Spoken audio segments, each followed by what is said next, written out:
সংসদ সদস্যদের জন্য মাসিক ৫০ মিলিয়ন রুপি আবাসন ভাতা অনুমোদনের পর থেকেই অস্থিরতায় জর্জরিত ইন্দোনেশিয়া। এই ভাতা দেশের ন্যূনতম মজুরির ১০ থেকে ২০ গুণ বেশি, যা দারিদ্র্যপীড়িত জনগণের জন্য রাজনীতিকদের বৈষম্য স্পষ্ট করে দিয়েছে।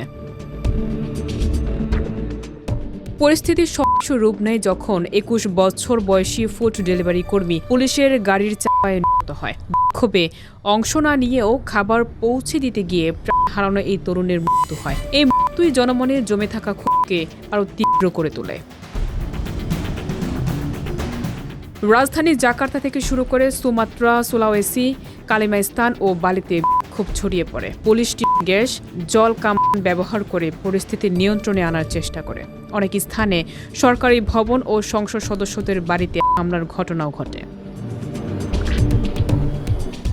বিক্ষোভকারীরা শুধু ভাতার বিরুদ্ধেই নয়, বরং সামরিক বৈষম্য, দুর্নীতি ও জীবনযাত্রার ব্যয় বৃদ্ধির প্রতিবাদ জানাচ্ছে। চাপের মুখে ইন্দোনেশিয়া সংসদ আবাসন ভাতা বাতিল, বেতন বৃদ্ধি স্থগিত এবং অপ্রয়োজনীয় বিদেশ ভ্রমণে নিষেধাজ্ঞা দিয়েছে। ইন্দোনেশিয়ার ২৮ কোটিরও বেশি মানুষ এখন অর্থনৈতিক অনিশ্চয়তা, বৈষম্য ও সামরিক প্রভাব বিস্তারের মুখে দাঁড়িয়ে আছে। জনগণের দাবি, মৌলিক চাহিদা নিশ্চিত করতে হবে, শাসন ব্যবস্থায় স্বচ্ছতা আনতে হবে এবং দুর্নীতির বিরুদ্ধে কঠোর ব্যবস্থা নিতে হবে।